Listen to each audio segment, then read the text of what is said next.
Welcome to Catholic Connection with Teresa Tomeo, keeping you connected to your faith and your world. Teresa tackles the issues of faith and culture, the pro-life message, and media awareness. And now, here's Teresa Tomeo. And it's a Friday morning. It's September 5th, 2025. We appreciate your listenership every day here on EWTN's Catholic Connection on the Feast of Saint Teresa of Calcutta. Pray for us. More on that in a minute. But first, coming up on the program today, we are so excited to tell you about all the amazing coverage we continue to have all week long and, of course, all throughout the weekend for the canonizations of Carlo Acutis and Pier Giorgio Frassati. You know, I was talking with the wonderful sculptor Timothy Smalch yesterday after our interview, and he was telling me that there is going to be an unveiling tonight. Is it tonight or tomorrow night? Tomorrow night at 6:45 in Assisi of the statue of which he spoke yesterday. And he also has another statue that is being transported by way of a ship, a freighter, over to Italy. It's also going to be in Assisi. It's another giant picture of statue of St. Francis. But there's so many cool things going on in Assisi for Carlos, and so many things going on in Rome, of course, for the canonization. And we will have all the information for you. Doug Keck will be joining us at about 15 minutes past the hour for our Inside Word. Of course, he's a president emeritus of the network. So it's going to be very exciting because let me tell you, you don't have to go very far. All you got to do is grab your computer, your phone, or sit in front of the TV, grab a cup of coffee, and make sure you don't miss a thing because we are going to be there in full force with our crew on the ground in Rome and so many great special programs. It's going to be very, very exciting indeed. And then we're also going to have some more excitement and a whole heck of a lot more fun because we're going to talk about the 2027 Good News Cruise, which actually the launching, and pun is intended, of the cruise was actually yesterday, where you can now officially sign up. So John Hale, president of Corporate Travel, will be joining us to wrap up a Friday morning, the first hour of the program, and that will happen at about 37 minutes past the hour. And of course, it's a Friday, so we have Fact Check Friday. A lot going on with the media, a number of different items we'll discuss. So I'll let you know what we will be talking about. There's so many things I really haven't made up my mind yet. I kind of want to concentrate on Carlo Acutis and some great ideas from him on how to be, holy when it comes to the media. I found a really cool article on that. But then again, my producer Richard sent me a great article by our very own Dr. Matthew Bunson all about the media and the Pope. So much to talk about, so little time. We'll see where we end up. I like just to be open to the Holy Spirit. So that's a program for the first hour. And the second hour for my 2 cents segment on EWTN Radio Extra, I did want to mention that because today is the feast of Saint Teresa of Calcutta, I am going to be talking about the time that I met her when I was an intern at a news station, a radio station in Detroit in my college years, and spent a great deal of time with her. Well, at least for me, it felt like a great deal of time. And I'll talk about that experience. But speaking of Mother Teresa, whose canonization, whose feast day is today, here are some of my favorite quotes. God speaks in the silence of the heart, and we listen. And then we speak to God from the fullness of our heart, and God listens. And this listening and this speaking is what prayer is meant to be. She also said, you have to be holy where you are, wherever God has put you. And here's another one of my favorites. I love this. God does not demand that I be successful. God demands that I be faithful. So there you go. Some beautiful words of wisdom from the amazing Saint Teresa of Calcutta. Pray for us. Let's take a look at the weather across the country for your weekend. Severe thunderstorms are expected in Ohio and the Tennessee valleys. And then still they're looking at some possible flash flooding in the southwest. So we have scattered damaging winds, isolated severe hail, and a brief tornado or two possible from the upper Ohio to Tennessee valleys during the late afternoon and evening today. And then across the southwest, we have some very heavy monsoon-like moisture that will continue to bring heavy rain and also a threat for isolated to scattered flash flooding. And that will stay with us still to tomorrow. It is a Friday morning. We're so appreciative of you being here on EWTN Catholic Connection, Global Catholic Radio Network. A lot of news to get through, as you can imagine, on a Friday. So let's get started here on EWTN. It's 4 minutes past the hour. Well, yesterday, the Holy Father receiving Isaac Herzog, the President of the State of Israel, in an audience in the Apostolic Palace. The Israeli president subsequently meeting with Cardinal Pietro Parolin, the Secretary of State, and Archbishop Gallagher, Secretary for Relations with States and International Organizations. According to a statement issued by the Holy See Press Office, during the cordial talks, there was a great deal of things that were discussed. Hope was expressed for a speedy resumption of negotiations so that with willingness and courageous decisions, as well as the support of the international community, the release of all hostages could be achieved, a permanent ceasefire reached with urgency, these are words from the Pope, and the safe entry of humanitarian aid into the most affected areas be facilitated, and full respect for humanitarian laws be ensured, together with legitimate aspirations of the two peoples. Meanwhile, the Israeli military says it now controls over 40% of Gaza City, a military spokesman saying yesterday that Israeli bombardment has forced more Palestinians from their homes in the city as they do continue to damage Hamas infrastructure. The spokesperson also saying the operation will expand and intensify in the coming days, and that they will pursue Hamas until all of the remaining Israeli hostages are returned. The latest Israeli offensive in Gaza City has drawn international criticism because of the humanitarian crisis unfolding at the same time. And with a telegram addressed to the Patriarch of Lisbon, the Pope offering heartfelt condolences to the bereaved families of the victims of a funicular railway crash, assuring them of his spiritual closeness. In the message signed by the Secretary of State, Parolin, on his behalf, the Holy Father prayed for the complete recovery of the hurt and evoked the strength. He also expressed special gratitude to those who took part in the rescue operations and imparted his apostolic blessing to everyone, especially to the families of the deceased. Authorities, meanwhile, in Portugal, saying 70 people died, 21 others were hurt in what they did call one of Lisbon's worst tragedies in recent memory. An investigation is underway with few details still available, according to Vatican News. Witnesses say, though, the streetcar appeared out of control as it sped down a hill during evening rush hour and then toppled onto a man on a sidewalk. Well, the start of school has not been easy for many in the Texas Hill Country, which was hit hard by deadly flooding this summer. Governor Greg Abbott yesterday handing out hundreds of laptops to children whose families are still recovering. You're doing so much to help your community. The least that we can do is to help give back to you. He says that since July 4th and the flooding, Texas has provided more than $200 million in support. And earlier this week, the budget passed out of the state legislature and it added another $300 million in aid. Senior Justice Department officials are weighing proposals to limit transgender people's right to access firearms. The talks are said to be preliminary at this point in nature and come after that deadly shooting in a Minneapolis Catholic church carried out by a 23-year-old man who identified as female. Mark Mayfield tells us the Trump administration is suing the city of Boston over its immigration policies.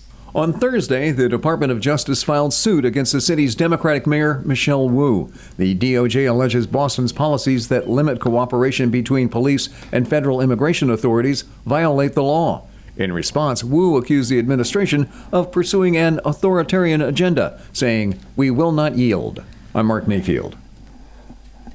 Florida's Alligator Alcatraz migrant detention facility can stay open. After all this, after an appeals court ruling this week, the state can continue running the site in the Everglades. While it might not be the final decision on the matter, this does overrule a federal judge who recently ordered the facility to close. And the Florida State Attorney General James Uthmeyer is expanding the investigation into the U-turn crash involving an illegal immigrant from India. We are going to be issuing both criminal and civil subpoenas against White Hawk carriers. The company hired Harjinder Singh, the man blamed for the crash on the Florida Turnpike that killed 3 people. Uthmeyer says he's also demanding information from Washington State and California on how he obtained a commercial driver's license despite speaking almost no English. U.S. Attorney General Pam Bondi is announcing arrests and prosecutions in several cases of human trafficking. Because the majority involved unaccompanied children in human smuggling, we wanted to highlight those and why we're expanding our task force. The 4 cases from Florida, Texas, and Vermont involve illegal migrants being smuggled across the Mexican and Canadian borders, as well as an operation smuggling Cubans into Florida. Bondi also says one case being prosecuted in Texas involved a crash in Mexico which resulted in the deaths of more than 50 would-be migrants. Flanked by several U.S. attorneys, Bondi said the Anti-Smuggling Joint Task Force Alpha is being expanded to cover the Canadian border and coastal areas. New York prosecutors say accused United Healthcare CEO shooter Luigi Mangione has yet to reveal if he'll use a psychiatric defense. Mangione was supposed to decide if he would use the psych defense by August 25th, but prosecutors say he has ignored that deadline. The 27-year-old's legal team believes disclosing his defense strategy could impact the federal charges he's facing in a separate case, which also carry the death penalty. The assistant district attorney arguing unnecessary delay thwarts the timely search for truth. If Mangione's psychiatric defense is successful, he could be given a shorter sentence or be institutionalized. And Andrew Whitman tells us a new report says New York City's Mayor Eric Adams has spoken with friends and advisors about job opportunities that could cause him to suspend his re-election campaign.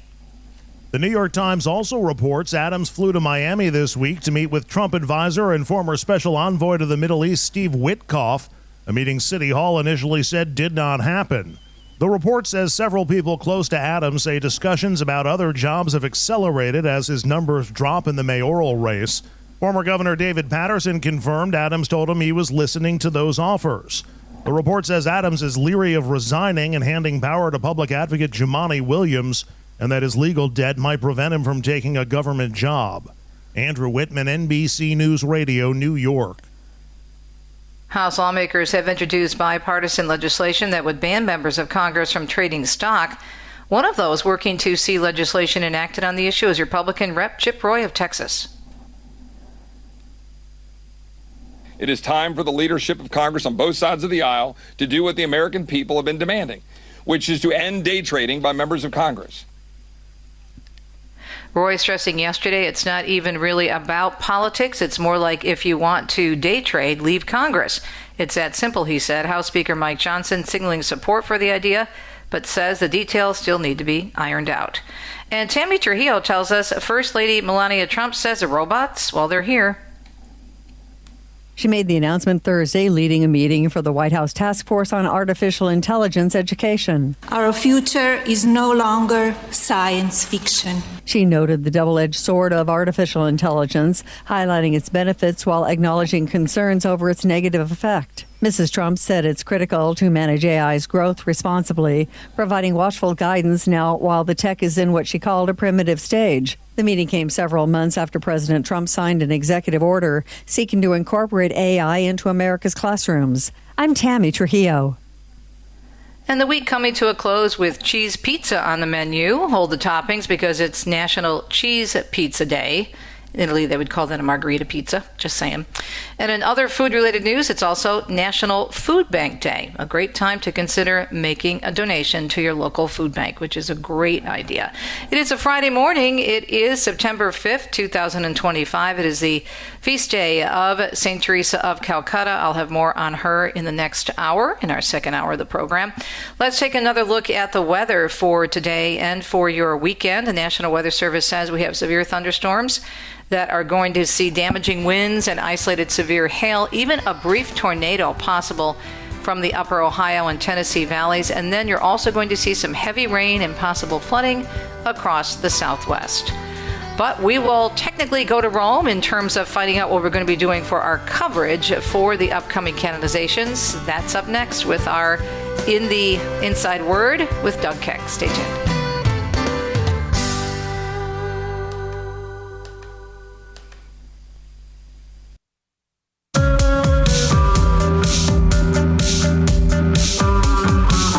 Minutes past the hour. It is a Friday morning edition of Catholic Connection on EWTN. Great to be with you and great to have Doug Keck, our President Emeritus, with us, where he gives us the inside word. Now, I know that you're not technically in Rome, but you certainly know what's happening on the ground with our peeps. Good morning. How are you? Well, I have to admit, now that I'm semi-retired, I roam around a little more than I used to. So maybe that counts.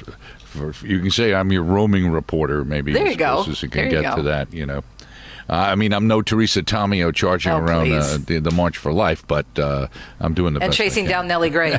You'll never let me I'll never forget that. That was great. I thought that was great. That was great. Well, it's was great exactly to what talk I to you. wanted. And oh my goodness, we have so much going on this week, and it's so exciting. Right. There's a lot of big things happening. There's even some smaller things happening. There's the massive ordination and installation of Reverend Simon Peter Ingoriet, who is the 6th bishop of the Diocese of Huma Thibodeau. And I hope I pronounce his name right. I'm not sure what it exactly is, but it's at 3 p.m. Eastern time. So we always try to cover those installations for all the local dioceses to make sure they get a chance to see that. We also have an event from St. Peter's Square coming up. It's the Jubilee audience with Pope Leo the 14th. That will actually be coming up in the morning, of course, and will be airing actually on Saturday, and you can look for that. And that's 4 a.m. Eastern time is going to be when we're actually going to air it, and it'll re-air later, or you can see it on demand. Also, something I would highly recommend, there's a program we're featuring out of Knock, where an event is happening at 10 a.m. Eastern time on Saturday as well. It's a Cursillo movement pilgrimage. Anybody who hasn't familiar with Cursillo or is interested, I would highly recommend it. It's really is a nice program and weekend kind of thing. So we've also got, of course, this weekend is the big news. Of course, is Acutis and Brissette. I mean, that's basically the two names that matter the most and really resonate with young people today. And we've got a canonization special that's airing on Saturday with who else but another dynamic young person, which is our own Colm Flynn, and he'll be on at 1 p.m. Eastern time with that particular 1-hour special. And then obviously on Sunday we have it's 3 a.m. Eastern time, of course, live, and I think a lot of people will be watching it live, actually. It was the Canonization and Mass of Blessed Carlo Acutis and Pier Giorgio Brissette. And, of course, Pope Leo will be presiding for that particular event, and EWTN will have complete coverage before and after those events as well. So that's something you can count on, and obviously really the big doings that are happening this weekend, and you know, many programs we have.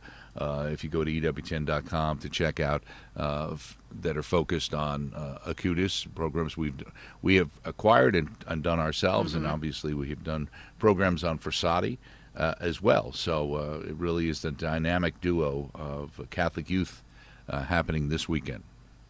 You know, there's quite a few people. I was talking with Joan on Wednesday. We don't know how many numbers yet because they're not actually handing out tickets. It's first come, first serve. I've heard tens of thousands, but I think based on what Deacon Dom and I saw when we flew into Italy on Sunday, it's crazy here. It's super busy, and we have friends who live near us in Assisi who told us that Assisi has been nonstop with the crowds, especially, obviously it's very popular, but especially going to St. Mary Major Church for the tomb of Carlo Acutis. So there's a lot going on related to these canonizations. Absolutely. There's a lot happening. And obviously, we know even from when it was originally scheduled to basically be happening, you know, during when the Holy Father passed away and during that interregnum period, etc., that there were large numbers in Rome, ended up being at the whole installation and everything. And some of those were basically overflows from people who had originally come targeting the canonization. And if those numbers are any sense of what will be replicated, the numbers are going to be very, very, very large. When you plan something like this massive amount of coverage that we're having, of course, there's special programs that have already been pre-recorded and done. Then, of course, you have Colm Flynn who's going to be doing, be there and reporting. And plus, I think Monsi and I know several other people will be on camera. She'll be interviewing people. How much time goes into this? Because this was kind of a fluid thing, because we thought that, of course, it was going to happen. Brissette was going to be canonized in August. Then we were supposed to have Acutis canonized back in April on Divine Mercy Sunday. So you have to be flexible. Oh, absolutely. I think what it is because so much of the planning is done so far ahead. When things are delayed, it's actually not as difficult as when things are brought up closer, if you know what I mean. The idea that obviously the team had figured out between News and Peter Gagnon's team and Enrique de Prat's team on the Spanish side had already had their plans for the event back in April, and so basically they took that and what they had looked at towards Brissette as well, and roll that forward. And so obviously there's some scrambling. The biggest scrambling really was adjusting from planning to do the canonization to obviously doing the complete all-encompassing coverage of the interregnum, etc. So a lot of it's because, as you know, I mean, we have schedules out. Go out 6 months, 9 months, a year, virtually, with live events. A lot of times, you know, when the next World Youth Day is, and as we've talked about before, the church is wonderful because it gives you this calendar that you can basically, as a superstructure to everything you do. You know when Christmas and Easter is, and the main events, and you know when the holy days are, and you know when the. So you have those, and then you put in a lot of these big events need to be planned farther enough ahead, like the Eucharistic encounters and things like that. And so you start to work on those things way ahead so that you're prepared to deal with them. And obviously having a built-up Rome office has made it much easier for us to continue to bring live events out of Rome very quickly. It's going to be interesting to see when people start lining up as well. So I know our cameras will be there, but the Mass is, I believe, at 10. Security opens usually 6 or 7. I'm thinking security is going to open earlier because there's no tickets and it's first come, first serve. I'm excited to see the crowd. I really am. Right, exactly. I just hope, you know, obviously the one thing's they're not one thing, but many of the things they're very good at is crowd control. So hopefully you won't get the rush of the festival seating as people are racing towards the front. And they bring it in at a reasonable pace so that, you know, nobody wants anybody to be hurt or be crowded out, etc. So, you know, and I guess for everybody going there is be respectful of the other pilgrims who are there. Who maybe got there earlier than you. It doesn't mean you push past them because you can. So that's the last thing we need is let me knock my fellow Christians and Catholics out of the way so I can get a better picture with my camera, you know. That's so true, though, because people get excited. They may not mean to do it intentionally, but everybody wants to get that spot. I remember when we went for the announcement of the papal when the white smoke came out, and we were along the Via della Conciliazione as close as we could get to St. Peter's. It was, you couldn't move, Doug. It was just packed. But I did notice people were pretty polite. Right. And when they found out we were American, and after they announced, of course, that it was Pope Leo from Chicago, they were all excited. So there is that feeling, and what I love the fact that we make this available to people, because this, to me, gives people the example of the universal church when you see something like this. Absolutely. I think it's always great for people to be able to see whether they're the events from Rome and all the people coming from different parts of the world to be there at an event in Rome, but also the events we carry on a regular basis from the Holy Land and the events we carry from Fatima. The next weekend we're going to have, obviously, on the 13th, we're going to be doing a Fatima event actually from the Bloom Army's home. As well, so in New Jersey. So, you know, the idea of we knock and these other locations and bringing these programs in reinforces the universality of the church and reinforces in people's minds as well the idea that though my parish, maybe there's some issues or maybe locally or in my diocese, but, you know, those things are ephemeral. They're here and they're gone, but the church goes on, and there's plenty of other people of like mind. I thought that was the great insight Mother had, which is really that you need to talk to the people in the pew. They're the ones praying the rosary. They're the ones who are the stalwarts of the church, and they're still there. They are clearly what, to use an old phrase, the silent majority, in touch with, I think, the church triumphant in a special way. Well, I know the people in the pews are watching because I hear about it from my fellow parishioners back home in southeastern Michigan. They comment on the programs. They say they're looking forward to this coming up, or I know that they're really looking forward to following the canonization. So the services we offer are so important. Everything Absolutely. that we do. Thank you, Doug, and we look forward to follow up with you next Friday. Doug Keck, our President Emeritus, with our Inside Word, giving us the scoop, the Inside Word, and all the great coverage for the canonizations this weekend and more, of course. EWTN.com for all the details.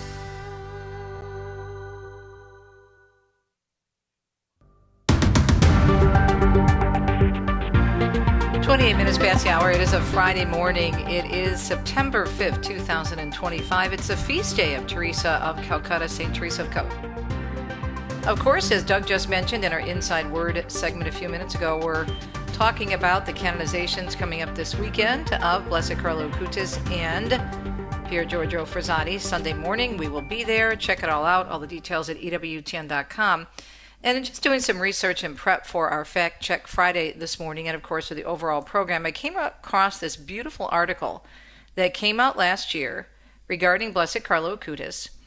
And it's from Alatia, by the way, and Alatia is alatia.org. 6 lessons from Blessed Carlo Acutis for today's influencers. And he is called, one of his names, his terms of endearment, which has been given to him, is God's influencer, because he knew how to use computers. He knew them well, to the point where he even put together an amazing website documenting Eucharistic miracles. It's incredible what this young man did. And he was only 15 years old when he passed away from leukemia in 2006. And yet he loved media usage, but he also, according to his mom, limited himself to 1 hour a week of video games. Can you imagine that? A 15-year-old, Vanessa Denhagamo and I were talking about this on her show yesterday, in terms of this young man, what a great witness he is in so many ways, and not just for teens. Because look, it's not just young people that use the media too much and stay, too closely tied to it. It's all of us. We know that adults, for example, aren't much better than young people when it comes to using the media. We are tied to the media 8 to 10 hours a day. And in terms of the latest stats for young people, it's about the same. Think about that. And sometimes it's as high as 12 hours a day, which is basically all of our, pretty much for the most time we're awake, right? If you think about it, half the day. And this is why Carlo Acutis is such a great influence in terms of how do we make an impression on people, how do we influence, and how do we influence for God. So again, this article from Alatia is dated from October, but 6 lessons from Blessed Carlo Acutis for today's influencers. Lesson number 1, be authentic. Don't be a photocopy. I mentioned this last week at our radio panel that myself and Annie Mitchell from the Sunrise Morning Show and Matt Swain from the Sunrise Morning Show took part in, along with Ace McKay from EWTN Radio. And they asked us to talk about Ready, Set, Show, how do we prepare for a show. And so I came up with an acronym for the word show related to show prep. And the first letter for the word show was sincerity. The second was heart. Next one was openness. And the last was wonder. Well, he talks about being sincere and being authentic. The article says at such a young age, Carlo Acutis was particularly wise. He once said, all people are born as originals, but many die as photocopies. It's easy to get caught up in trends, doing what everyone else does to stay relevant, but Carlo's message is simple. Your unique voice matters. And the other thing, you know what? As I told the affiliates last week, people can spot insincerity and phoniness a mile away. I'm telling you. Be yourself. The second on the hit parade for Carlo, and why he's such a great influence as an influencer, is to use your platform for good. Whatever platform that is. Now, Carlo had a talent for using computers and using the media, and he obviously used it very wisely. But how many of us don't realize the type of platform we have? For starters, if you're a parent or an older brother or sister or an aunt or uncle or grandparent, you have a platform from which to speak to your family and friends. And it may not even involve a computer or a Facebook page or an Instagram account. How are you using that platform to show them the love of God and to witness? And if you do have a platform on any social media outlet, which most of us do, most of us have maybe Facebook pages. People our age are more using Facebook. Younger people, it's all about TikTok and Snapchat and Instagram and whatnot. But how are we using that? Are we using it to argue with people? Are we using it to complain? Or are we using it maybe to post something really positive? Or number 3, balance the online and offline time. This is what Carlo did so well. An hour a week for video games. So how are we doing in that category? Are we willing to put the phone down when we get home? Are we willing to tell our kids to do the same thing? Are we willing when we're out to dinner with friends and family not to be on that phone and to have real FaceTime? Number 4, simplicity is powerful. The article goes on to say Carlo's life was defined by simplicity. He didn't need to chase luxury or material wealth to feel fulfilled. And this was the same thing with Blessed Pier Giorgio Frassati. Both Frassati and Acutis were from very wealthy families. Frassati was from Torino, and Carlo Acutis was born in London but raised in Milan. And both families were very successful. But what did they do? They were very, very concerned about the poor. And they lived simple lives. Number 5, think about kindness over fame. Carlo wasn't concerned with becoming famous, the article says. He cared about making a difference. Even at a young age, he had an instinct for compassion. And again, this is where he's so similar to Blessed Pier Giorgio Frassati. He would regularly help the homeless in his community, often using his own money to buy food or essentials for those in need. He wasn't looking for recognition. He simply wanted to help. For today's influencers, the article says, it's easy, and this is so true, to get caught up in the numbers. How many followers? How many likes? How much reach do I have?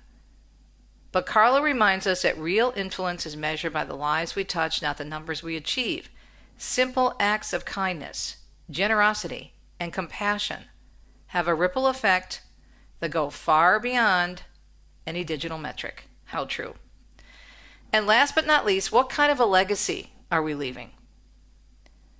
Carlo Acutis may not have had millions of followers or a global platform in his lifetime, but his influence, think about that now, continues to grow years after his death. This is because he left behind something meaningful. He lived with intention, purpose, and a clear sense of values. Again, he didn't chase fame, as the article says. Instead, he chased a life of meaning. And that's what makes his story so compelling today. So I think all of these things really can be applied to, of course, Blessed Giorgio Frassati as well.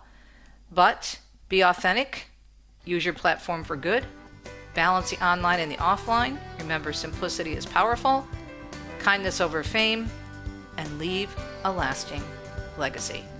Things to think and pray about as we go into this very powerful and important weekend in the church with this wonderful event of the canonizations of Carlo Acutis and Pier Giorgio Frassati. We'll be right back.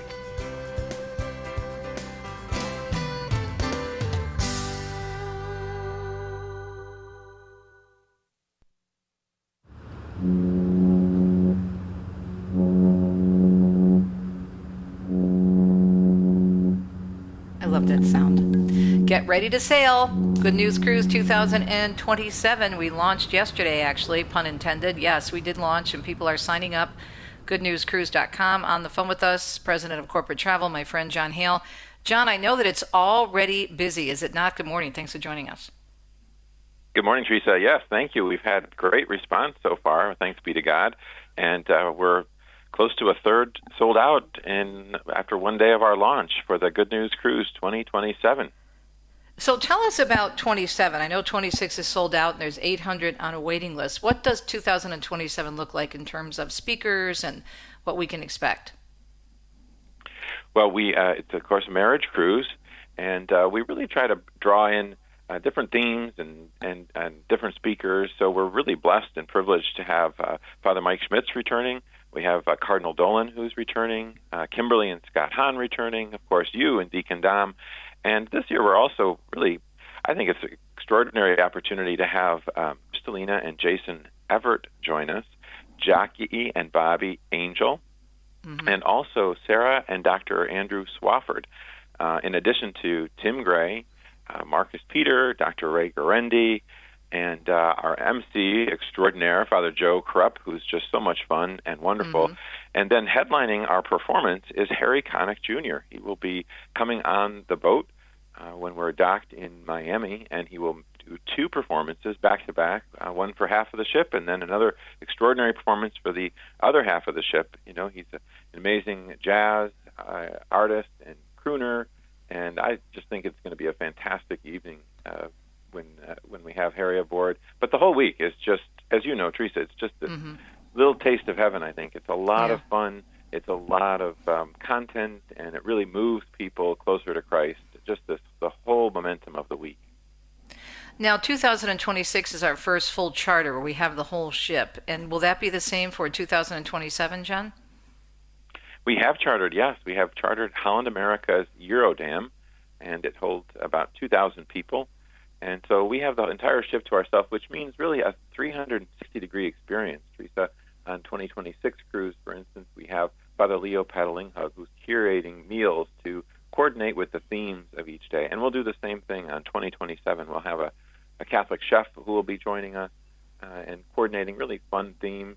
And it's not just fun. We have the opportunity certainly for worship every day, for confession, for adoration, 2 daily masses with a bishop or archbishop or cardinal, as the case may be.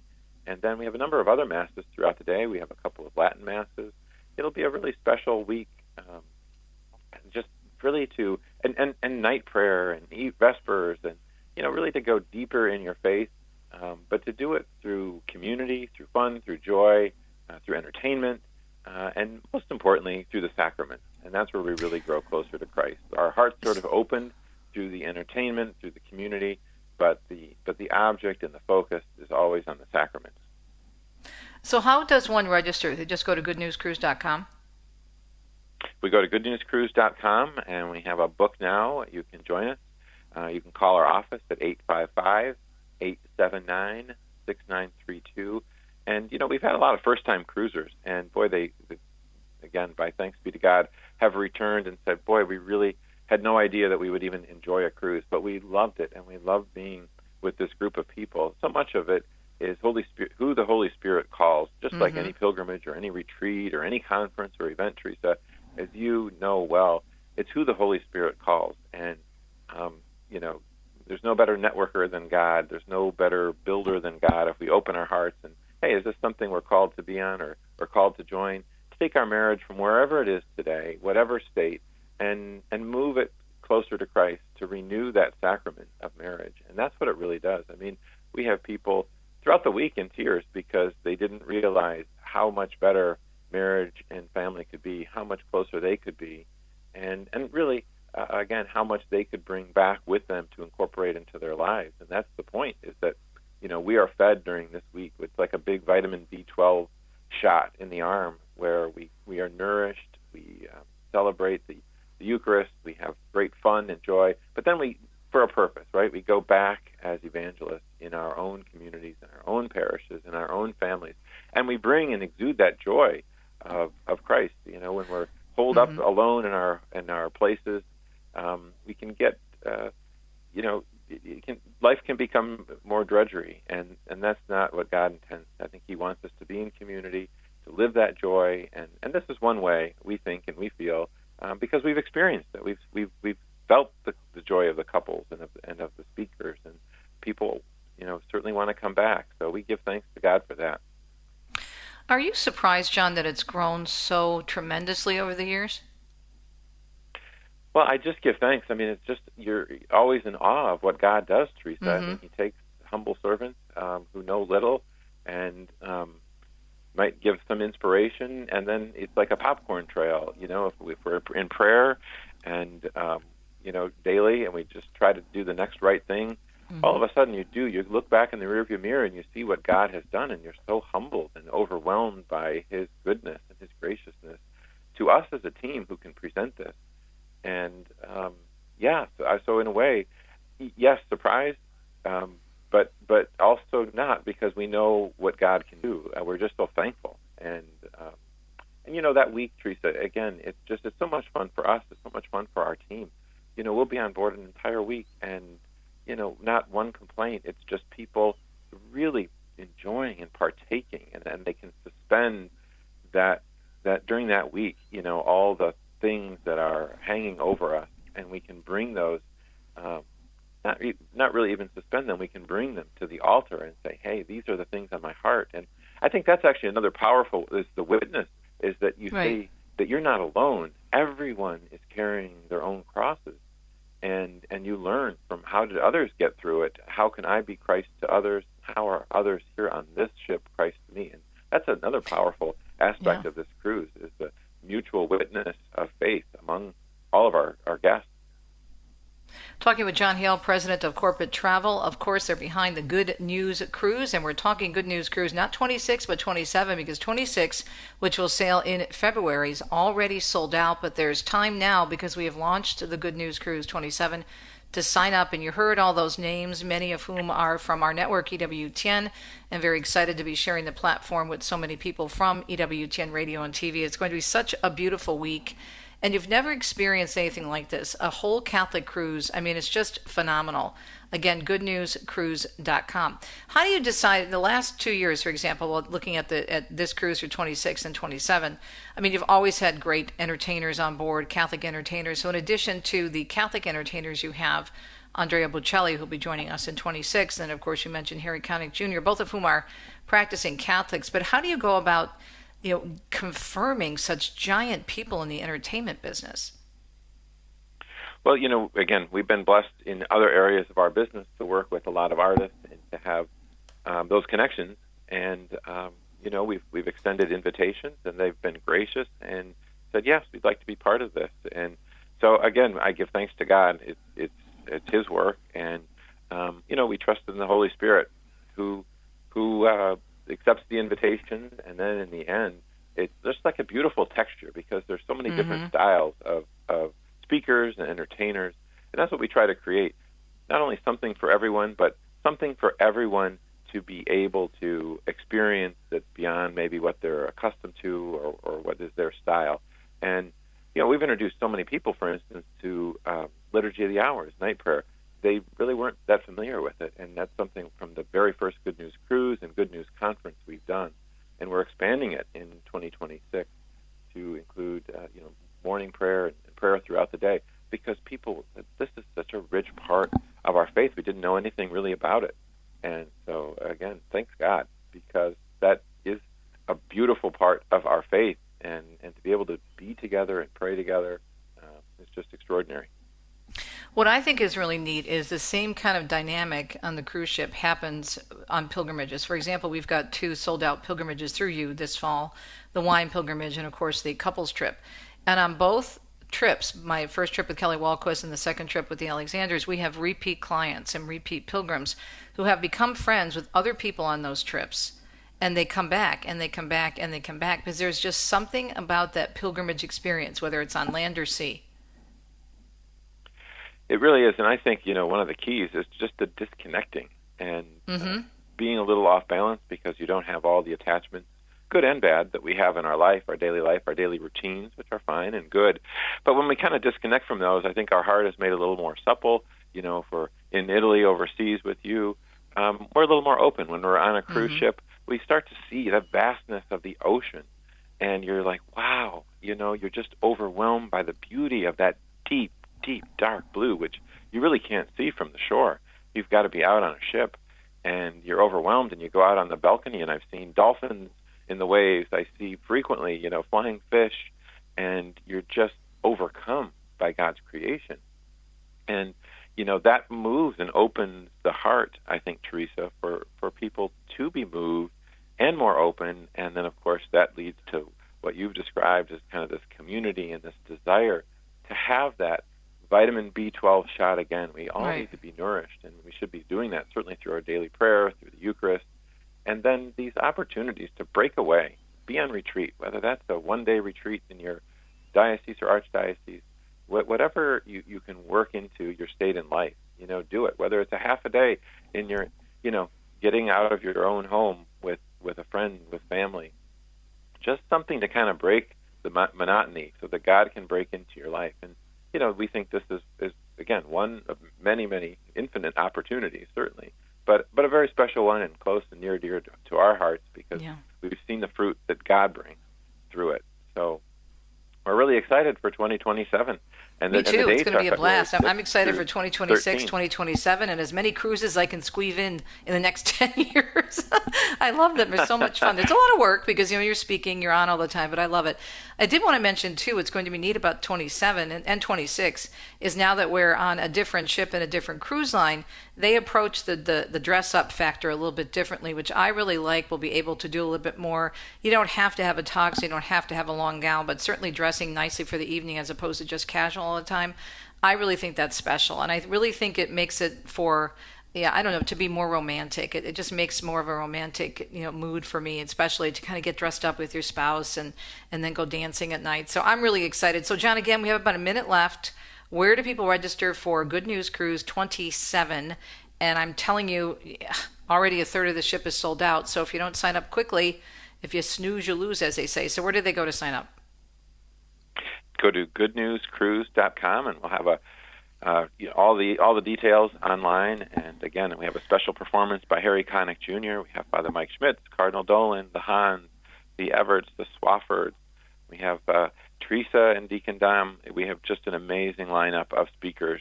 So we're delighted to welcome you. And our musician, Sarah Kroger, who's just phenomenal and sings and leads worship at Masses and then does a few concerts throughout the week, Tim Gray. So it's a great week, and we really hope people will join us at www.goodnewscruise.com. I'm a little disappointed that Harry Connick Jr. hasn't called me yet to sing, but to back up. But I think I think he'll be in touch soon, right? Well, it'll be like Tony Orlando and Don. You can be Harry Connick Jr. and Teresa. Can I play the tambourine? I've always wanted to do that. We'll get you up John, there, Teresa, for sure. Oh, yeah, it'll be fun. He's really nice. I've interviewed him before when I was in secular media. He's very down to earth. He's a nice guy. He's also very Catholic. Great Thanks, man. John. Appreciate you and all you do to bring people together for cruises and pilgrimages and beyond. Go to goodnewscruise.com for 2027 registration ASAP. We'll be right back.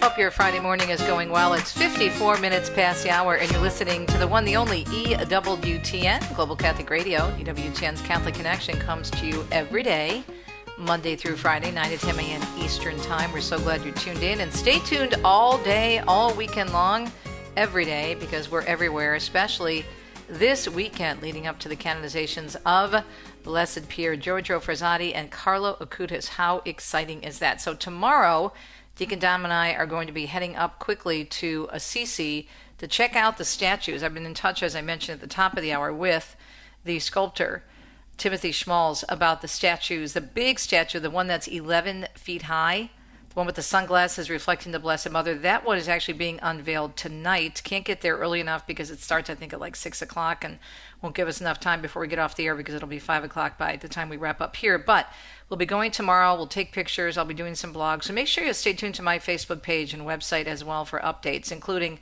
at travelitalyexpert.com. All right, next up, we are going to be continuing our conversation on the great soon-to-be Saint Carlo Acutis with John Paul Brissette.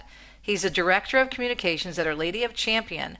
He's going to be talking about the patron saint of the internet, God's influencer, and how he has inspired a generation. And this is coming from someone who is a young person.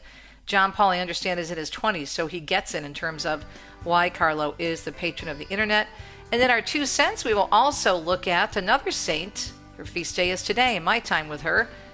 Blessed to do that many years ago, Saint Teresa of Calcutta. All that coming up on EWTN Radio Extra, hour number 2 of CC with TT.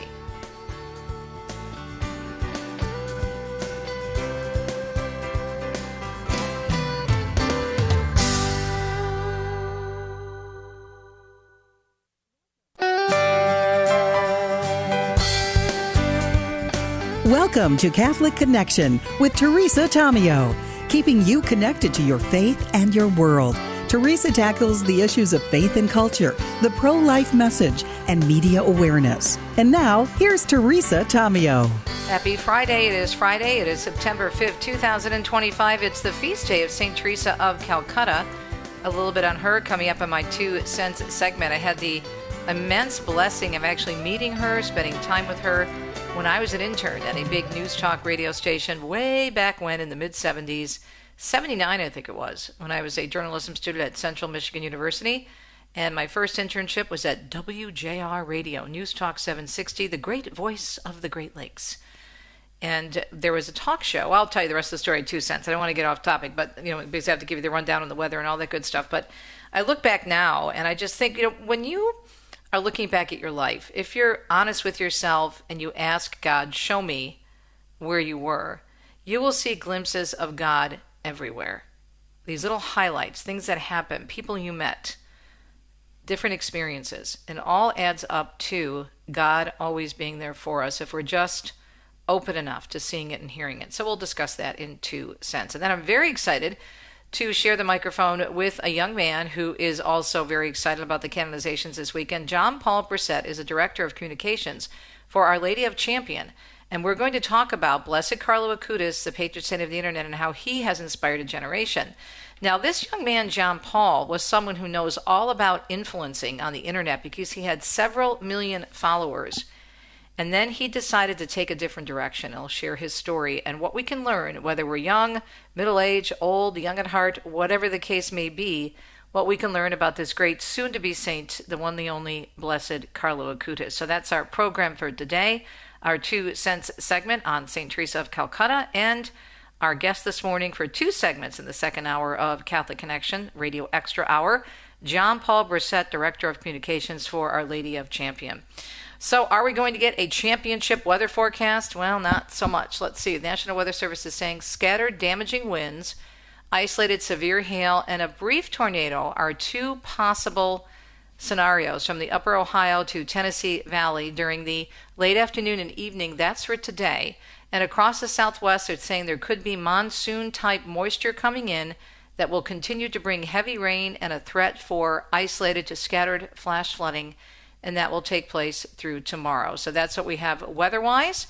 We do hope wherever you are, it's sunny, as in the most important type of sunshine from our Lord and Savior Jesus Christ. But it is a Friday morning. It's about 3 minutes past the hour, and we need to get to the news because there's a lot of it. So let's see what's happening in our world on Friday, September 5th, 2025, here on EWTN Radio Extra. Well, this from the Vatican. Pope Leo yesterday receiving Isaac Herzog, President of the State of Israel, in audience at the Apostolic Palace. The Israeli president subsequently meeting with Cardinal Pietro Parolin, according to Vatican News, the Secretary of State, and Archbishop Gallagher, the Secretary for Relations with States and International Organizations. According to a statement issued by the Holy See Press Office, during the cordial talks with the Holy Father and in the Secretary of State, the political and social situation in the Middle East was addressed, where numerous conflicts persist, with particular attention given to the tragic situation in Gaza. The Vatican says hope was expressed for a speedy resumption of negotiations so that with willingness and courageous decisions, as well as the support of the international community, the release of all hostages can be achieved, a permanent ceasefire reached with urgency, the safe entry of humanitarian aid into the most affected areas be facilitated, and full respect for humanitarian law be ensured, together with the legitimate aspirations of the 2 peoples. Meanwhile, the Israeli military says it now controls over 40% of Gaza City. A military spokesman said Thursday that Israeli bombardment has forced more Palestinians from their homes in the city as they continue to damage Hamas infrastructure. The spokesperson saying the operation will expand and intensify in the coming days, and they will pursue Hamas until all the remaining Israeli hostages are returned. The latest Israeli offensive in Gaza City drawing international criticism because of the humanitarian crisis unfolding at the same time. And with a telegram addressed to the Patriarch of Lisbon, the Holy Father offering heartfelt condolences to the bereaved families of the victims of a funicular railway crash, assuring them of his spiritual closeness. In the message signed by the Cardinal Secretary of State, Parolin, on his behalf, the Holy Father prayed for the complete recovery of those hurt, invoking the strength of Christian hope for all those impacted by the disaster. He also expressed special gratitude to those who took part in the rescue operations, imparting an apostolic blessing to everyone, especially to the families of the deceased. Meanwhile, the Portuguese authorities say 17 people died and 21 others were hurt in what they're calling one of Lisbon's worst tragedies in recent memory. An investigation is underway with few details available. Witnesses say the streetcar appeared to run out of control as it sped down a hill during evening rush hour and then toppled onto a man on a sidewalk. Well, the start of the school year has not been an easy one, as you can imagine, for many in the Texas Hill Country, which was hit hard by deadly flooding this summer. Texas Governor Greg Abbott yesterday, though, handing out hundreds of laptops to children whose families are still recovering. You're doing so much to help your community. The least that we can do is to help give back to you. He says that since the July 4th flood, Texas has approved more than $200 million in support, and this week the budget passed out of the state legislature, adding another $300 million in aid. Senior Justice Department officials are weighing proposals to limit transgender people's right to access firearms. The talks are said to be preliminary in nature and come after a deadly shooting at a Minneapolis Catholic church was carried out by a 23-year-old man who identified as a female. And Mark Mayfield tells us the Trump administration is suing Boston over its immigration policies. On Thursday, the Department of Justice filed suit against the city's Democratic Mayor, Michelle Wu. The DOJ alleges Boston's policies that limit cooperation between police and federal immigration authorities violate the law. In response, Wu accused the administration of pursuing an authoritarian agenda, saying, "We will not yield." I'm Mark Mayfield. And Florida's Alligator Alcatraz migrant detention facility can stay open after all. An appeals court ruling yesterday, the state can continue running the site in the Everglades. While it might not be the final decision on the matter, this does overrule a federal judge who recently ordered that facility be closed. And Florida State Attorney General James Uthmeier is expanding his investigation into the U-turn crash involving an illegal immigrant from India. We are going to be issuing both criminal and civil subpoenas against White Hawk carriers. That's the company that hired Harjinder Singh, the man blamed for the crash on the Florida Turnpike that killed 3 people. Uthmeier saying he's also demanding information from Washington State and California on how the man obtained a commercial driver's license despite speaking almost no English. And U.S. Attorney General Pam Bondi is announcing arrests and prosecutions in several cases of human trafficking. Because the majority involved unaccompanied children in human smuggling, we wanted to highlight those and why we're expanding our task force. The 4 cases from Florida, Texas, and Vermont involve illegal migrants being smuggled from across the Mexican and Canadian borders, as well as an operation smuggling Cubans into Florida. Bondi says one case being prosecuted in Texas involved a crash in Mexico, which resulted in the deaths of more than 50 would-be migrants. Flanked by several U.S. attorneys, Bondi said the Anti-Smuggling Joint Task Force, Alpha, is being expanded to cover the Canadian border and coastal areas. And New York prosecutors say accused United Healthcare CEO shooter Luigi Mangione has yet to reveal if he will use a psychiatric defense. He was supposed to decide if he would use the psych defense by the end of August, but prosecutors say he has since ignored that deadline. The 27-year-old's legal team believes disclosing his defense strategy could impact, they say, the federal charges he's facing in a separate case, which also carry the death penalty. The assistant district attorney arguing unnecessary delay thwarts the timely search for truth. If Mangione's psychiatric defense is successful, lawyers say he could be given a shorter sentence or be institutionalized. Andrew Whitman tells us a new report says New York City Mayor Eric Adams has apparently spoken with friends and advisors about job opportunities that could cause him to suspend his re-election campaign. The New York Times also reports Adams flew to Miami this week to meet with Trump advisor and former special envoy to the Middle East, Steve Witkoff, a meeting City Hall initially said did not happen. The report says several people close to Adams say discussions about other jobs have accelerated as his numbers drop in the mayoral race. Former Governor David Patterson confirmed Adams told him he was listening to those offers. The report says Adams is leery of resigning and handing power to public advocate Jumaane Williams, and that his legal debt might prevent him from taking a government job. Andrew Whitman, NBC News Radio, New York. House lawmakers have introduced bipartisan legislation that would ban members of Congress from trading stock. One of those working to see legislation enacted on that issue, Republican Rep. Chip Roy of Texas. It is time for the leadership of Congress on both sides of the aisle to do what the American people have been demanding, which is to end day trading by members of Congress. Roy stressing yesterday it's not even really about politics. He says it's more like if you want to day trade, then, well, leave Congress. It's that simple. House Speaker Mike Johnson has signaled support for the idea, but says it's too soon because the details still need to be worked out. And Tammy Trujillo tells us First Lady Melania Trump says the robots are here. She made the announcement Thursday, leading a meeting for the White House Task Force on Artificial Intelligence Education. Our future is no longer science fiction. She noted the double-edged sword of artificial intelligence, highlighting its benefits while acknowledging concerns over its negative effect. Mrs. Trump said it's critical to manage AI's growth responsibly, providing watchful guidance now while the tech is in what she called a primitive stage. The meeting came several months after President Trump signed an executive order seeking to incorporate AI into America's classrooms. I'm Tammy Trujillo. Nevada's Governor Joe Lombardo saying many statewide services are back to normal following a cyber attack that was discovered more than a week ago. He says people in the state will be relieved they can once again do business through places such as the DMV. Nevadans can once again complete essential services in person, such as registrations and title transfers.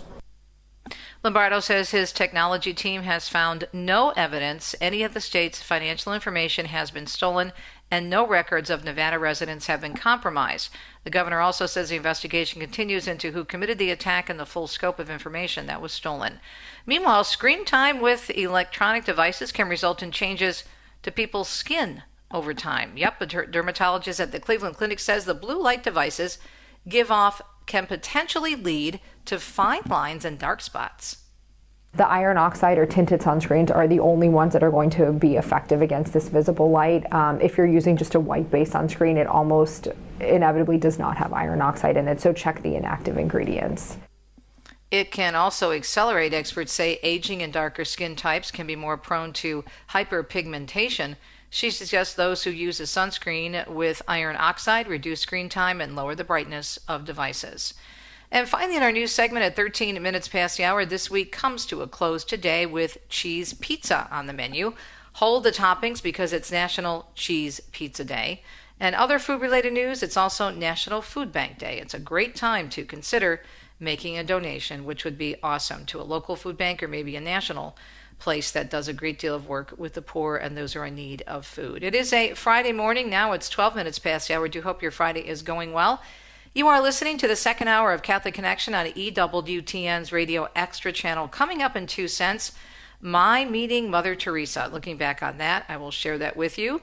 And then we're going to chat with John Paul Brissette. He is the Director of Communications for Our Lady of Champion. We're going to talk about Blessed Carlo Acutis, the patron saint of the internet, and how he has inspired a generation. And John Paul knows all about this because he was, I think he still is in new ways, but in his own way was a huge influencer on social media with millions of followers. So what changed his mind in terms of what he was doing with his life? We'll find out. And what can we learn from not only John Paul, but of course, the soon-to-be Saint Carlo Acutis. We'll be right back on a Friday. It's 13 minutes past the hour.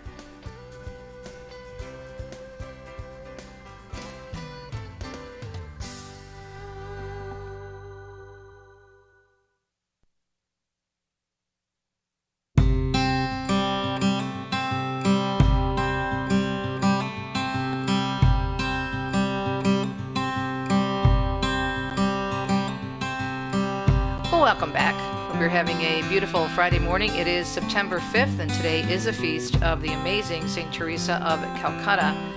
And, similarly, we have Carlo Acutis being canonized this weekend, and many people are familiar with him because he lived in the 21st century, died very young in 2006, but so many pictures, so many videos, so many images available, and even Blessed Pier Giorgio Frassati, who has 100 years between him and Carlo Acutis. But all of these saints, Saint Teresa of Calcutta, soon to be Saint Carlo Acutis, Saint Blessed Pier Giorgio Frassati, these are people with whom we, I think, can feel maybe even closer than other saints because they're so recent. And I had the opportunity many years ago in my college days to meet the saint of the day, Saint Teresa of Calcutta. Now, I was in the middle of my very first news internship. I was a sophomore. Was I a sophomore? I was going into my sophomore year at Central Michigan University, the journalism program. I was a major in journalism and a minor in broadcasting. And I received the news that I was going to be one of the, few interns at WJR, News Talk 760. It's still a very big station, still a powerhouse in the Motor City. And I was going to be part of their intern news team, and there were only about 4 of us, so it was a pretty coveted internship, and I was so excited. And one of my responsibilities after I helped out with the news in the morning, where I would make phone calls and do interviews, record interviews, reel to reel, by the way, that's how old I am. This was in the summer, I think I may have mentioned this, the summer of 79, I believe, 78 or 79.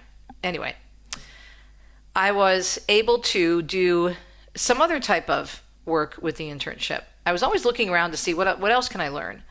And I wanted to get as much experience as possible at this station because it was just so incredible and there were so many great people that had been in the business for years whom I admired. One of them was J.P. McCarthy. He was the midday talk show host.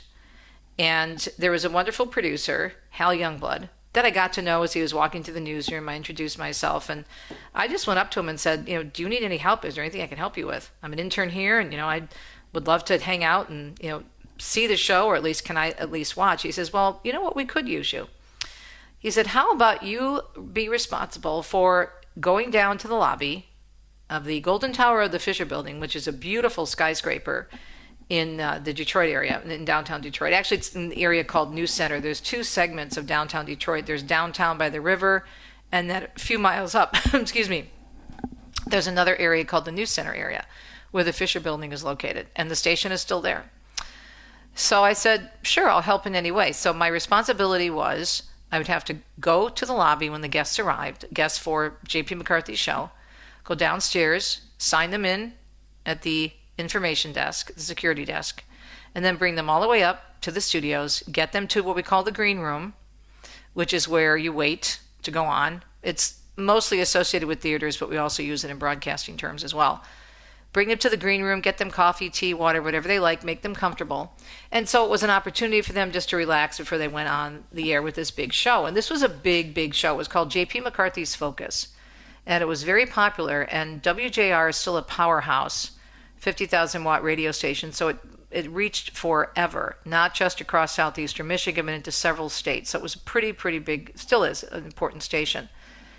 And so it was great. I mean, I loved it. I met all kinds of wonderful people, different politicians, different actors. But it was really interesting to me to sit in and watch one of the great interviewers, J.P. McCarthy. But then one day, I was able to actually meet Mother Teresa. And I'll never forget this. Now, I was obviously Catholic. I was raised Catholic, but I wasn't that into my faith in college. I wasn't anti-Catholic, but I was slowly growing away from the faith because I was just so consumed with my career. And as I was saying at the top of the hour, when you look at your life, God gives you these little glimpses of how he was always there reminding you of him or trying to bring you back. And I really think this was one of those incidents, looking back on my life and my career.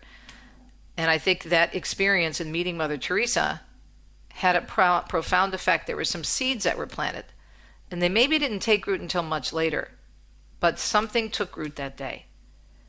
And so I went down to the lobby, I got her, and she was with a Monsignor. He was then a priest, but he's a friend of ours in the Archdiocese of Detroit, Monsignor Halfpenny, and I reminded him of this meeting. I didn't know him at the time, that we were together on the elevator with Mother Teresa.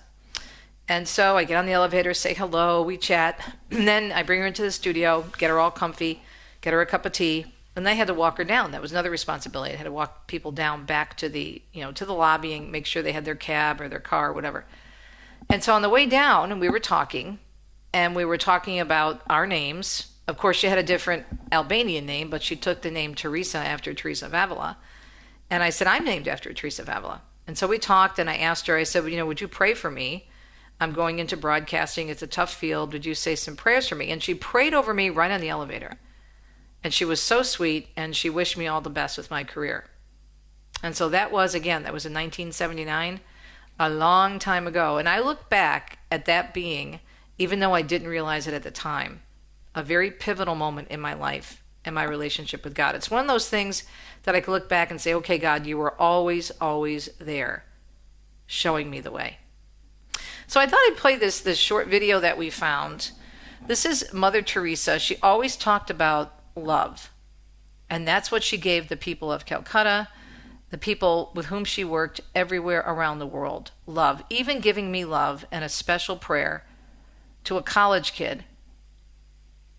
And my mother, when I got home, Rosie said to me, oh my gosh, you met a saint. Well, mom's always right. My mother nailed that one. She was right on that. So what does Mother Teresa say about love? Let's take a listen. Here she is. Saint Teresa of Calcutta, pray for us. Let us begin the revolution of love. The joy of loving is in the joy of sharing. When my poor people are hungry for bread, I give them the piece of bread and I've solved that difficulty. But when they are hungry for love, lonely, unwanted, unloved, it takes very, very tender, compassionate understanding, and love. And especially the suffering, the hungry, the naked, the homeless, they are all over the world. Like one man who I picked up from the street, he said, I have lived like an animal, but I'm going to die like an angel. And he died with the most beautiful smile on his face because he had been loved to the end.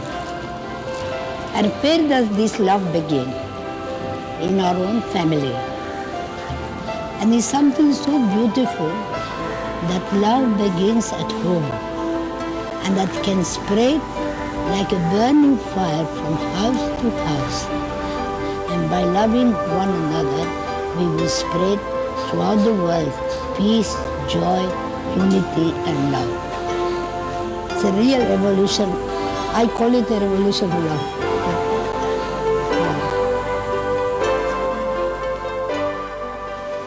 There are a few inspirational quotes in addition to that beautiful audio from a video on a website dedicated to Mother Teresa. Not all of us can do great things, but we can do small things with great love. And this next quote ties into exactly what she was saying. If you want to change the world, go home and love your family. The fruit of love is service. I can do things you cannot, she said. You can do things I cannot. Together we can do great things. And this one is so profound if you think about the epidemic of loneliness. If you remember a few years ago when the former Surgeon General put out that report about there being an epidemic of loneliness in our country and society. This is Mother Teresa. The greatest disease in the West today is not TB or leprosy. It is being unwanted, unloved, and uncared for. Do not wait for leaders, she also said. Do it alone, person to person. How many times do we hear or do we think, well, that's not something for me to do? That is something for Father so-and-so or Deacon so-and-so or Sister so-and-so. Or that's for the theologian who knows more than I do about the faith. No. Every single person has a responsibility to make a difference and to be a part of what Saint Teresa of Calcutta says is this revolution of love. And don't pray for success, she says. Ask for faithfulness. We'll be right back.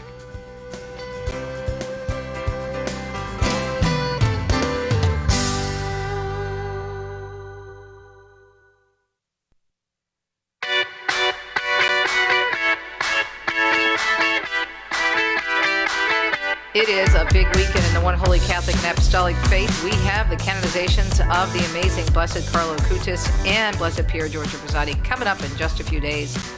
And tomorrow night there's going to be a beautiful prayer vigil for young people that's being put on by one of the groups associated with Brissette. Just all kinds of amazing things going on. And we're so excited to have John Paul Brissette, the Director of Communications at the National Shrine of Our Lady of Champion, talk with us this morning, because he is someone who's so familiar with the importance of using the media wisely, not just because he's a Director of Communications, but because he was once a media influencer. Well, he still is, but he's going to tell us about the difference between his life just a few years ago and his life as a different type of influencer now, and the impact of Blessed Carlo Acutis, soon to be Saint Carlo Acutis. John Paul, great to have you on the program. Good morning. Good morning. How are you today, Teresa? I am great. Excited to speak with you. So give us a little bit of your background in media influencing, communications, and all that good stuff. Yeah, of course. So my brother Francis and I, we started making social media comedy skits together about 5 years ago. And one day after another, we reached 4 million followers on social media making these videos together. Wow. We weren't necessarily making Catholic content, but it was clear that we were Catholic. We had a statue of Mary in the background of all of our videos, just as a little Easter egg, so people knew where our faith was. But, it was amazing. We got to do a lot of amazing things, travel to a lot of amazing places. There was once that it was 30 straight days where I never got to return home. I was on the road for 30 straight days. And it was kind of one of those realizations that this was a great life, but it wasn't a life that I wanted to live nonstop. It wasn't a life that I could carry on forever. And that's when I decided to go back to school and attend Providence College. There I really found my love for using my skills, my God-gift talent in social media and marketing but instead to promote God, to promote Jesus in the Eucharist. And I started working with Father Simon Teller, who's now a social media influencer priest in his own right, in the Dominican Order and the Providence College Campus Ministry. And then we eventually developed our own course at Providence College called Faith and Marketing to teach other students how they can use faith and marketing together. And since then, we've got over 100 million social media views on our Catholic content in order to promote God in a funny, quirky way. And it's just been an amazing opportunity. And now that I'm at the Shrine of Our Lady of Champion, to continue as a way to promote now Mary through social media and marketing. So you're quite the expert, and you're so young. I know you said you're going to be 24 very soon. So what do you think in terms of Carlo Acutis, about him being, I mean, he's been called God's influencer. What do you think about that title? You know, it's amazing because what's unique and what fascinates me most is, yes, he's God's influencer, and a lot of people, their career now, they want to be an influencer. They want to be a social media celebrity. And Carlo was using the internet, but it wasn't to promote himself. It wasn't for that celebrity status for himself. It was to promote God, which really does make him unique. And that title of God's influencer is even more perfect for him. How do you think he's impacting young people? I mean, people your age in their 20s, but also people that will be Carlo's age, because Carlo passed away when he was only 15 years old. I think what's like the most beautiful is you kind of get that idea of the saints of 400 years ago, 2,000 years ago, and you think, oh, it was easy to be a saint back then, but how do you be a saint now today? This is a saint where we're seeing video of him, pictures of him. He was playing video games. He was alive recently. And it's kind of that inspiration that kids today can still be saints. It's kind of that reminder that you don't have to be like today's Mother Teresa's feast day. You don't have to be that sister who goes down to Calcutta. You can do your own thing at a young age to help God and become a saint. So how are you using these talents now at the National Shrine of Our Lady of Champion, which is wonderful, by the way? I have been there. We took a group there right after COVID. It's amazing.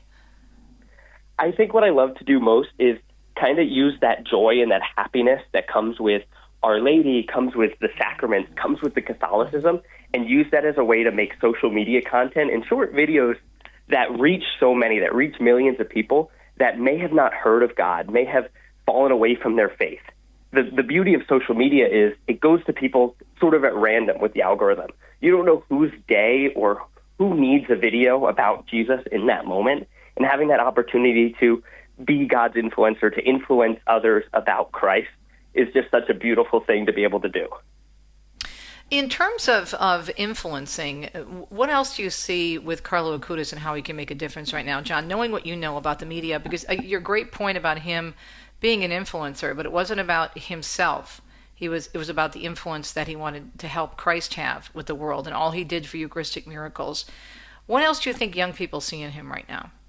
One of my favorite things that he said, and I'm going to paraphrase here because I don't know the exact quote at the moment, but he was talking about how lucky he was to be alive today and not 2,000 years ago.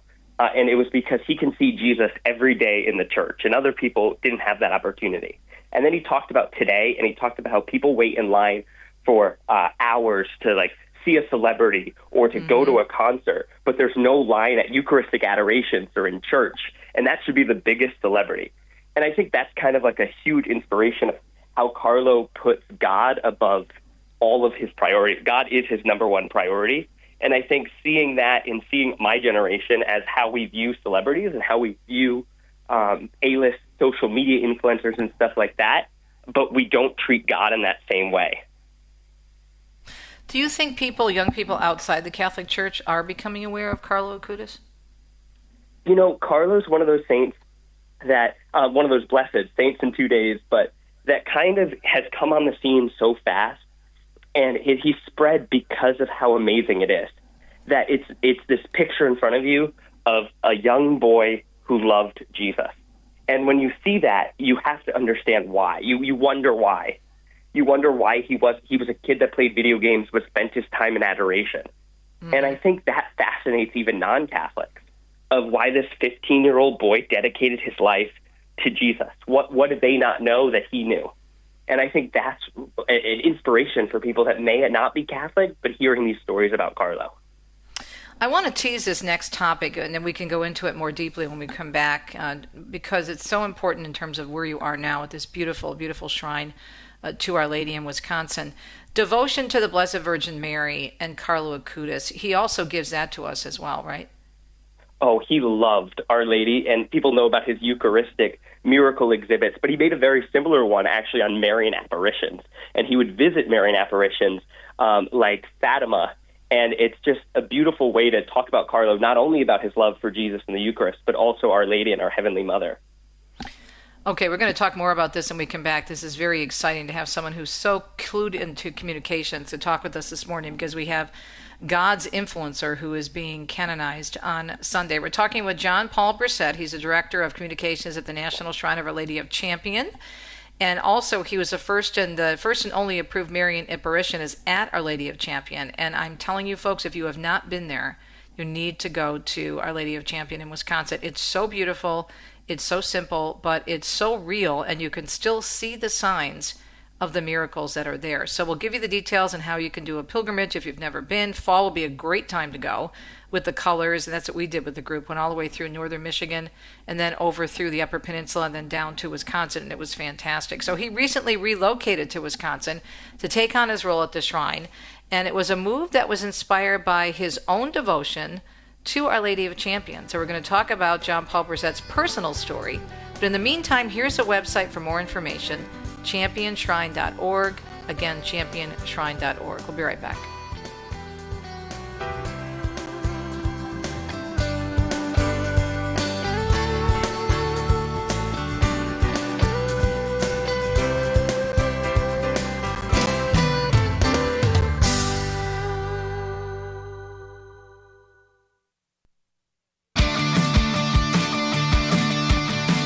It's a Friday. Hope you're having a beautiful Friday here on EWTN Radio Extra. Teresa Tomeo, Catholic Connection, talking with John Paul Brissette, Director of Communications at the National Shrine of Our Lady of Champion in Wisconsin. It is an amazing shrine. You need to put it on your bucket list. He recently relocated to Wisconsin to take on his role, a move deeply inspired by his own devotion to Our Lady. Of course, we just discussed briefly the devotion that Carlo had to Our Lady. And John Paul, let's talk about your devotion. How did that come about to Our Lady? Yeah, of course. I mean, I grew up in a very Catholic household. My family always encouraged us to do a family rosary and a nightly rosary together. So I've always had a love for Our Lady. I've been to Fatima, and, you hear the stories about Guadalupe, Fatima, Lourdes, and all these beautiful Marian apparition sites. And like many people, I had never heard of Our Lady of Champion, this apparition site in Wisconsin. And it wasn't until I actually started dating my fiance, who was from Wisconsin, where she introduced me to Our Lady of Champion, especially because our first date happened to be on the anniversary of the apparition, the feast day of Our Lady of Champion. So she kind of became a patron saint for our relationship. So when it became time for me to propose to her, I thought there was no better place than doing it right in the apparition chapel, the spot where Mary appeared. Did you really? Yes. I proposed to her right in the exact spot Mary appeared. Been there. Beautiful. Yeah, it's beautiful. It's the best space. Wow. Well, you know what? What a great way to start a marriage. I'm telling you. Of course. That is awesome. So you're getting off on the right foot there, John Paul. Well, let's talk a little bit about some of the moments of providence with Our Lady and you. Yeah, of course. I think that with Our Lady, and when I moved to Wisconsin, it was perfect timing. I had just been doing Catholic marketing for the last 5 years, developing this course. And at the same time, this job opened up.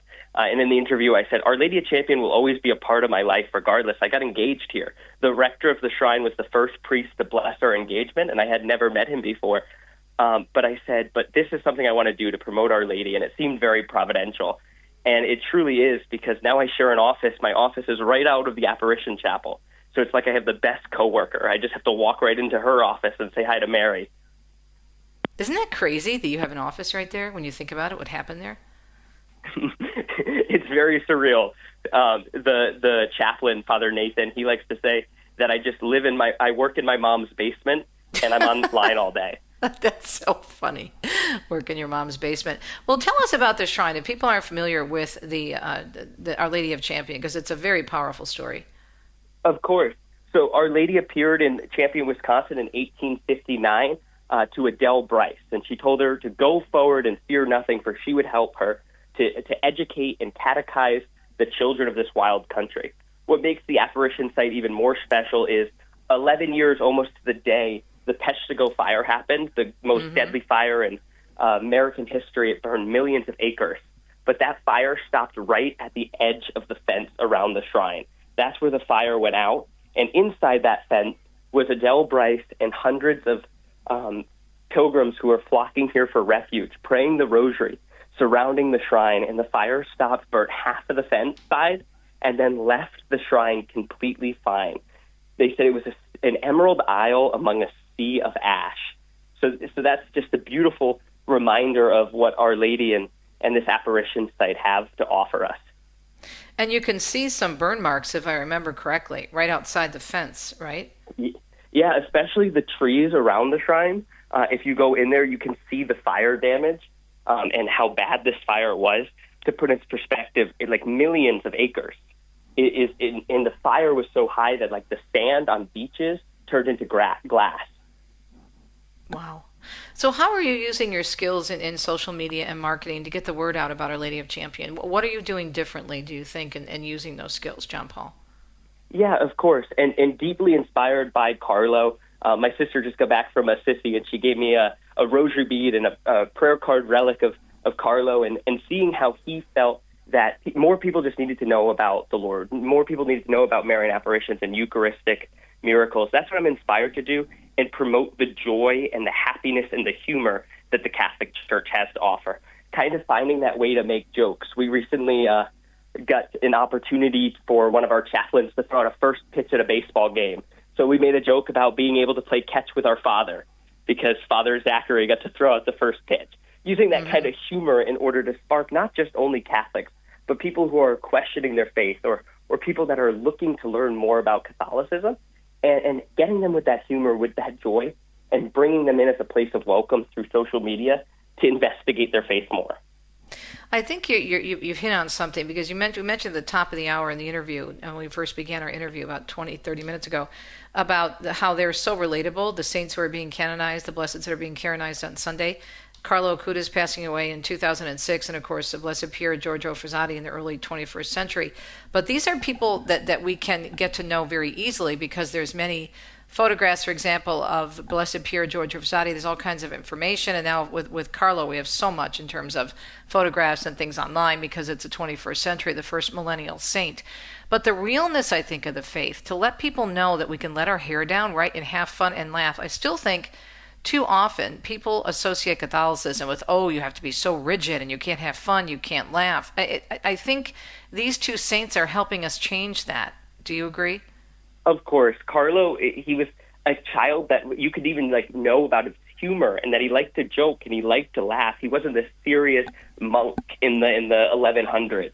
He was a child who showed that child love for Christ. And I think that's why it's so amazing. You can see that they like to have fun. They were saints who had lives. And how do we help people do that, do you think? I think that people are there's an idea that we all want to be saints. There's an idea that we all strive to go to heaven and be saints, but a lot of people might say, well, I'm not good enough. Or why would I even try? I'll never live up to people like Mother Teresa or St. Francis.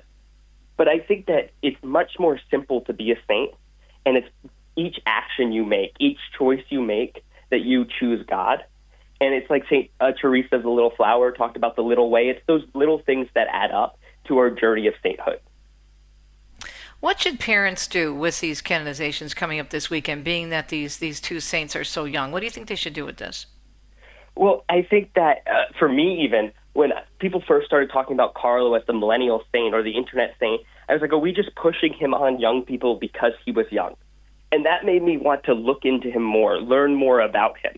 It's very easy to just be like, Carlo was young, you should like him because you're young. But I like Carlo because what he did, not because he's young. And I encourage parents to look into his life, to read his quotes, to watch documentaries about him, and then inform their kids, not just simply, he was young, you should like him. What about media usage, John Paul? Because he was so disciplined. I mean, he loved video games, even though in addition to loving working on the computer and developing these incredible Catholic websites, but he really enjoyed video games. But he had such self-discipline. His mother said he only spent an hour a week using video games. I hear a lot of parents and a lot of people talking about like social media and video games are evil. They're wrong. Kids shouldn't be on them. And it's true. There's some really bad things that happen on the internet and on video games. But the truth is they're also amazing tools to do good. And Carlo used that. He used social media. He used the internet to promote Eucharistic miracles. So I encourage parents to just use it as a tool. Use video games as a tool rather than what is the kid not wasting time, but spending a lot of time on it, finding that way to use social media to find videos on Carlo Acutis, show their kids, show them Catholic content, using it as a tool rather than the negativity it can be. Talking with John Paul Brissette, Director of Communications at the National Shrine of Our Lady of Champion. And, of course, he is talking about communications. He's an expert at it at a very young age. At one point, he and his brother had some 4 million followers in social media because of the great work he was doing with different types of skits online. And now he's taking those talents and using them for this beautiful shrine, Our Lady of Champion, in Wisconsin. So in terms of the outreach for the shrine, how are you using those skills, John Paul, to reach out to young people? Yeah, of course. The shrine is beautiful because there's so many young families, especially with children, that come to the shrine. And it's their stories. I was recently in the office one day, and a parent and a kid were in front of a statue of Our Lady, and the mom pointed at the statue and was like, "That's your mother." And the kid went and hugged and was like, "I love you, Mom," and hugged the statue of Mary. It's stuff like that that's just such beautiful encounters, and there's such a peace there. But it's also showing people how amazing it is that we have an apparition site in our own backyard in Champion, Wisconsin. You don't have to go to Lourdes or Fatima, though those are great spots. There's something here locally that people just don't know about. I didn't know about it myself. So social media has such a reach. I used to talk with Father Simon Teller about this, that we could post one video and reach millions. He could give 100 homilies in a row and not reach 1,000. Never before have we had such a reach at our fingertip to promote the gospel. And that's what Carlo did. He used the internet to promote the gospel, and he was a great way of doing that. So that's what we're trying to do at the shrine. Use social media and adapt that to a fun style to reach millions at our fingertips.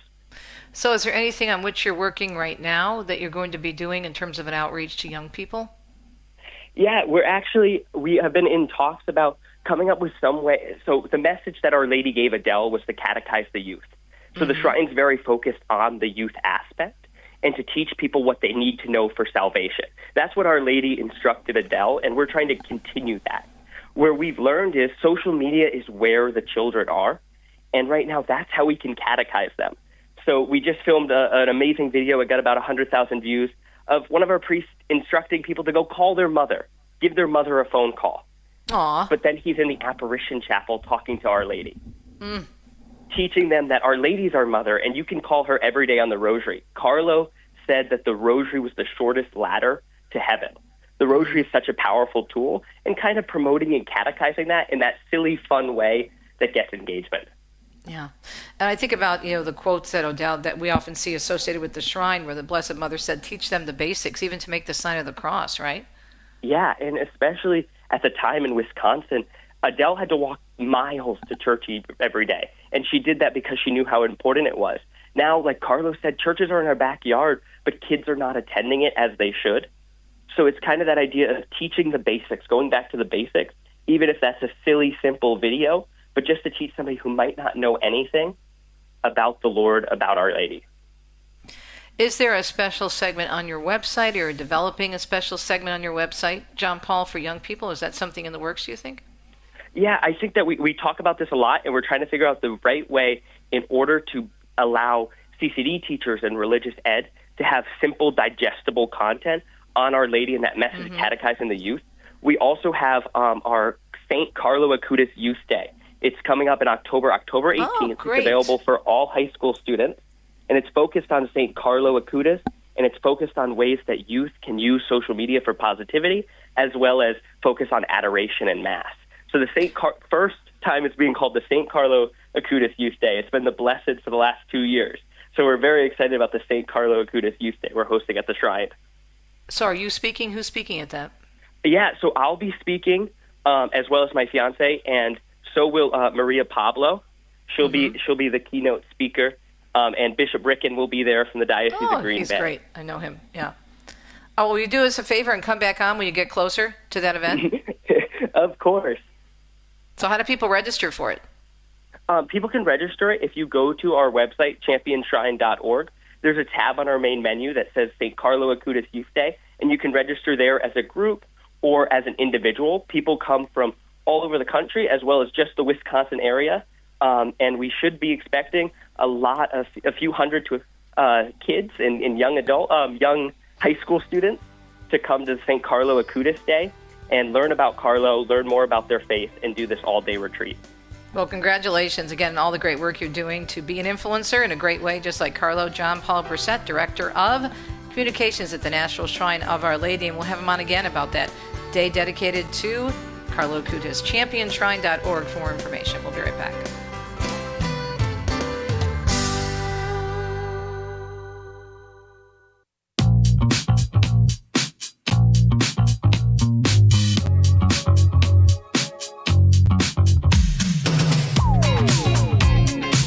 I do hope you enjoyed the show today. Very exciting times in the one holy Catholic and Apostolic faith. Isn't it exciting to talk to a young man, 24 years old, so on fire for the Lord. He had 4 million followers on Facebook and walked away from that to do what he's doing now, to serve as the PR director, communications director for this amazing shrine in Wisconsin, dedicated to the only approved Marian apparition in the United States of America, Our Lady of Champion.org. And we were talking to John Paul during the break, and he said that he will come back on with us as we get closer to that Carlo Acutis Day. All right, coming up on Monday, of course, it's a Monday, so Matt Swain will be joining us live from the journey home. We're also going to be talking with my friend Dr. Monica Miller. We have an upcoming day that we remember the unborn that's very powerful, and she's going to be joining us as well. And then also we will have a look at the canonizations. I will be talking about them and telling you what I experienced. I am going up to Assisi to check everything out there. And we'll be doing a lot of interviews over the weekend with various secular media. It just will be a lot of fun. Now, make sure you stay tuned closely to us here at EWTN, because we've got all the coverage, as Doug said in the first hour, and all you need to do is go to EWTN.com. You'll also find several stories on both the Register and Catholic News Agency detailing all of our live coverage, special programs. It is just a great way to keep in touch and to maybe set your alarm and get up at 3 a.m. to watch the canonization live. Have a blessed weekend. We'll talk to you on a Monday. Ciao, ciao.